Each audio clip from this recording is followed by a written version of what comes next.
She died of a heart attack because I pressed an extra zero. The price of her life was $114.30.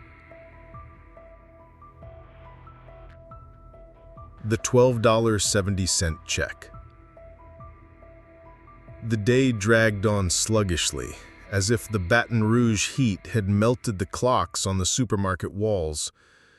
The air conditioner hummed unevenly, registers rattled, people moved slowly, lazily, tossing groceries onto the belts. Austin, a 27-year-old cashier with a permanent lack of sleep, rang up purchases without raising his eyes. His hands worked on their own. Scanner, beep, bag, receipt. In the evening, an elderly woman approached his register. She carried a small basket, a loaf of bread, milk, a pack of tea, and a few apples. Her eyes were tired, but her smile was gentle, as if she wanted to thank the world for at least this day. Austin rang up the items, numbers flashing across the screen. $12.70. That's what it should have been. But his fingers slipping across the keys caught an extra zero. The display showed $127. The woman didn't look. She pulled out her card, slid it into the terminal, entered her PIN with a steady hand. Approved! The green word flickered, and the receipt slid out of the machine. She took her groceries, wished Austin to take care of yourself, and left, leaning on her thin cane. Austin froze. A dry lump rose in his throat. He looked at the receipt. The error was obvious. A zero where none should be. His heart thudded against his temples. "Ma'am!" he almost shouted, but the door had already closed behind her. He checked the system. No refund could be made. The register recorded the transaction as valid. A manager's signature was required for correction, but the manager had long gone. Austin dialed the support line. An answering machine. Nothing more. He sat there, clutching the receipt, as if the paper might burn his palm. "Tomorrow," he told himself, "I'll cover it from my paycheck. $114.30 is not a sum worth losing your conscience over." But at that moment, he didn't yet know that the system which allowed such a trifle had already put a full stop on another person's life. The night after his shift was longer than usual. Austin lay on the narrow bed of his rented apartment, staring at the ceiling where the fan pushed warm air around. The $127 receipt lay on the nightstand like incriminating evidence.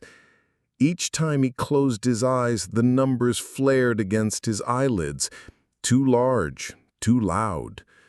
He tried convincing himself he would fix everything. In the morning, before his shift, he would go to the manager, explain the mistake, and pay the difference from his own wages. No one would suffer. "It's just money," he repeated.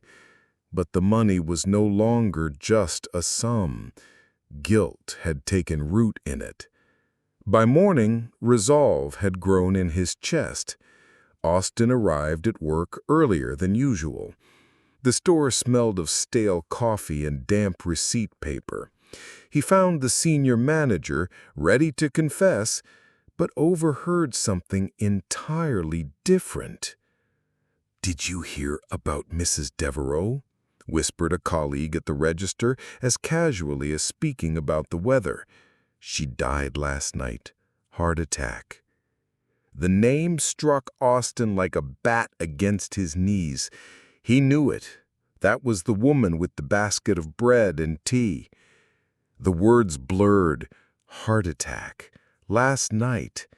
He imagined her returning home, switching on the kitchen lamp, pulling out the receipt, checking her statement. The numbers adding up faster than he could have apologized. Austin lowered his gaze, pretending to check his register. Inside, everything collapsed. The manager bustled nearby, discussing the day's plans, but all Austin could hear was his own pulse. He could tell the truth, but his imagination showed headlines in the papers, a family holding the deceased's photo, police, accusations, and above all, himself, Austin, the boyish cashier who killed a woman with one wrong keystroke. "Everything all right?" the manager asked. "Yes," Austin replied. His voice trembled, but no one noticed. From that moment, the debt was no longer about money. It became an invisible burden he could not escape at work or at home. And Austin realized for the first time the mistake would not vanish, even if the receipt burned to ash.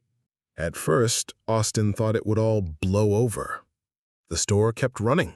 Customers came and went, and no one connected Mrs. Devereaux's death with his error. But a week later, a court summons appeared on the door. The relatives had filed a lawsuit against the supermarket, gross negligence leading to death. In the office, the company's lawyers gathered. Thick folders, plastic coffee cups, faces that looked through Austin as if he were a broken scanner. To them, he was merely part of the system, a witness to be trained properly. "You'll say everything followed standard procedure," explained one attorney, clicking his pen. "The customer paid voluntarily. The total matched the screen. That's it. The rest is interpretation." Austin nodded. Each word pinned him harder to the wall.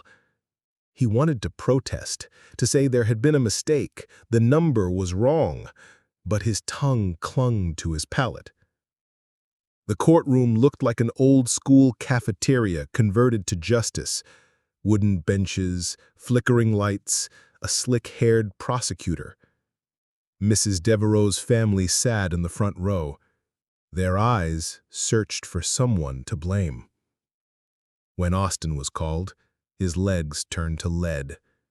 He sat in the chair, raised his hand for the oath, felt his palms sweat. The questions were simple.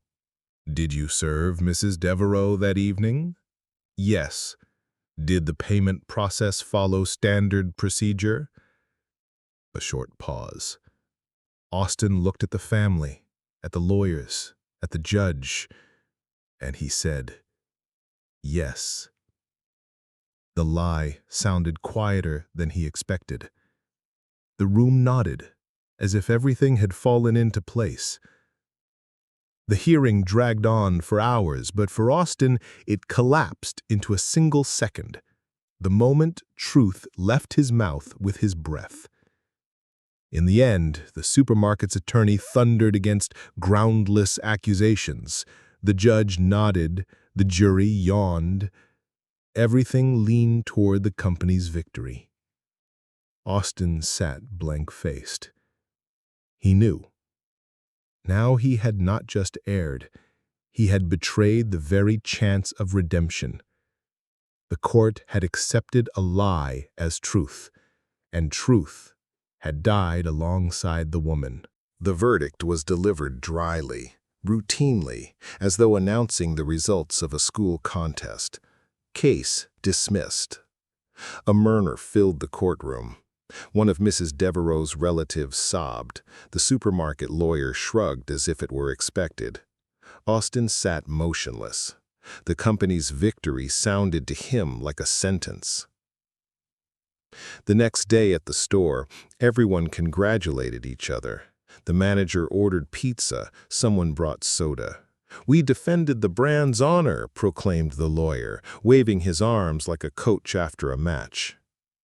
Austin stood at his register, nodding, forcing a smile. Inside, the rot spread. He hadn't defended honor, he had defended his lie.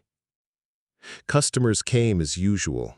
None of them knew that Austin saw ghostly numbers hovering over every receipt. He checked totals 3 times, scanned barcodes twice, stared at the terminal as if it hid the truth of his guilt. That evening he went to a nearby cafe, ordered coffee and a donut. When the waitress brought the bill, he held it too long. The total, $4.75.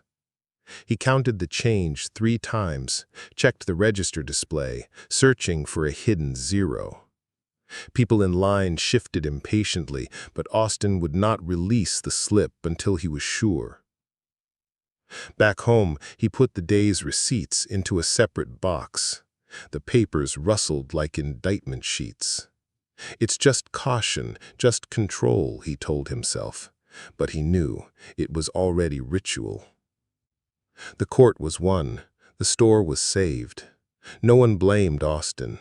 Yet the world no longer felt safe. Every number, every keystroke reminded him that one stray zero had cost a life. He lay down to sleep, but could not close his eyes. In the dark, numbers flashed. 127, 127, 127. A victory without value had become a debt no one but him could see. At first, it looked like simple caution. Austin checked every receipt after each purchase. Once, twice, 3 times. Then he began photographing them on his phone to review at night. The box of slips on his kitchen counter grew, an archive of paranoia. At work, he slowed the lines. Customers grew restless, but Austin didn't notice.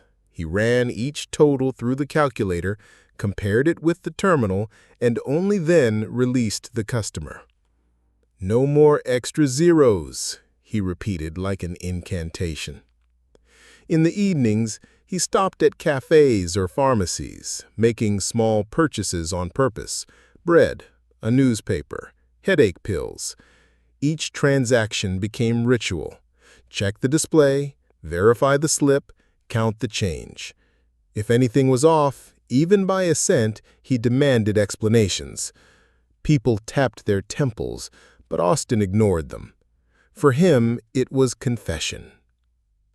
Colleagues whispered. "Something's wrong with him," they said. The manager called him in, hinted that his obsession irritated customers. Austin nodded, promised to do better. The next day, it all repeated. At home, the rituals deepened. Before bed, he sorted receipts by date, labeled them, made notes. Sometimes he stayed up until dawn rewriting numbers into a notebook, as if searching for a formula of absolution. His room became a ledger where the only line of balance was the debt to a dead woman. He tried recalling her face, her gentle smile, the cane in her hand, but memory offered only the screen showing 127. It erased everything else. Austin no longer lived. He functioned like a cash register programmed for endless verification. Receipts became his prayer book, numbers his God, demanding offerings of time and sleep. And the longer he obeyed, the clearer it became. There would be no absolution, because returning $114.30 would mean returning life, and that was impossible. Austin stopped counting days. His life was now measured in totals.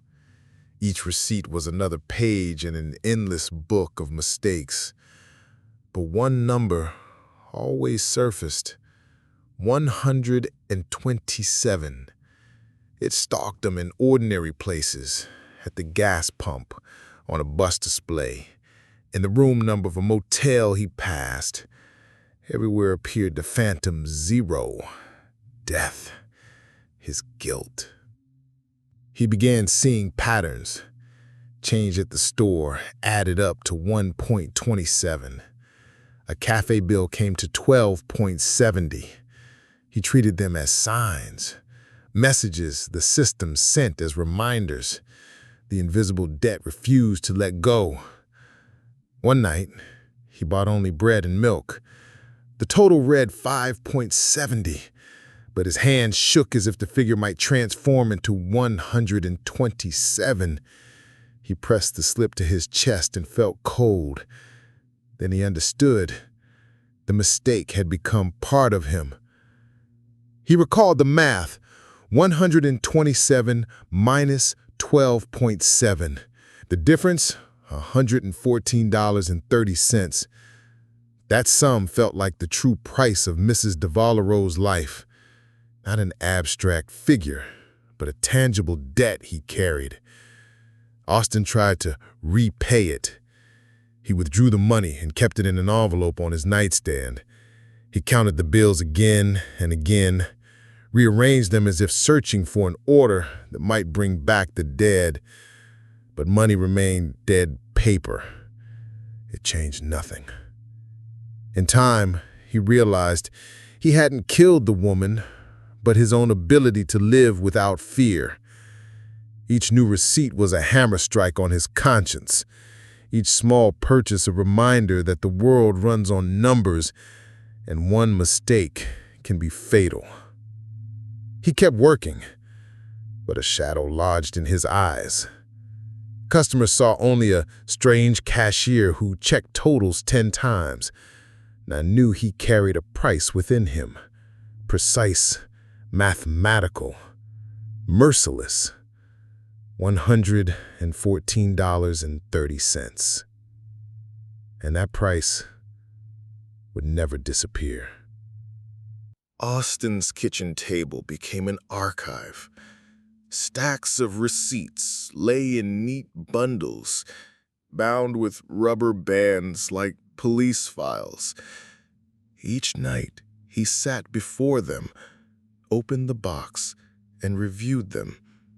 Lamp shining, copying sums into a thick notebook, drawing lines and arrows, hunting for patterns that did not exist. The paper yellowed, ink bled, but the ritual continued. The apartment smelled of paper and long cold coffee. Receipts littered the floor, some stuck to the tiles like crime scene evidence.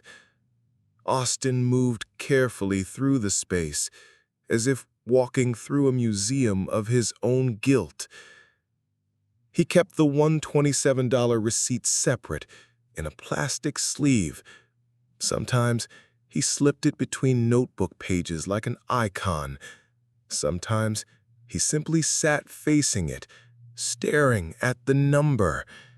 It was the center of his universe, small, cold, without escape.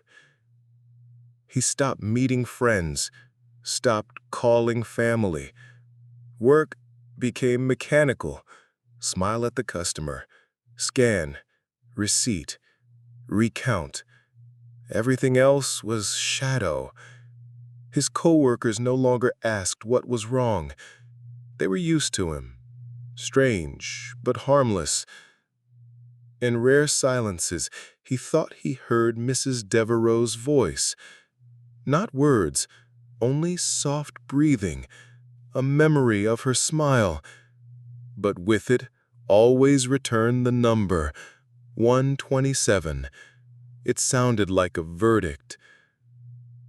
Sometimes he thought, maybe burn it all. Boxes, slips, notebook. But he knew even ash would carry numbers, and the smell of burnt paper would remind him. One night, he saw that the notebook was nearly full. Only the last page remained blank. Austin picked up his pen and carefully wrote 114.3. Then again, and again, and again, he filled the page until exhaustion took him. He leaned back in his chair and looked at the wall, where lamp shadows spread like lines of a trial record. The world around him was silent. Only the fan pushed warm air and the stacks of receipts rustled, as if someone else were leafing through them with him. Austin's life had become an endless receipt, long as a register tape, on which the line "paid in full" would never appear.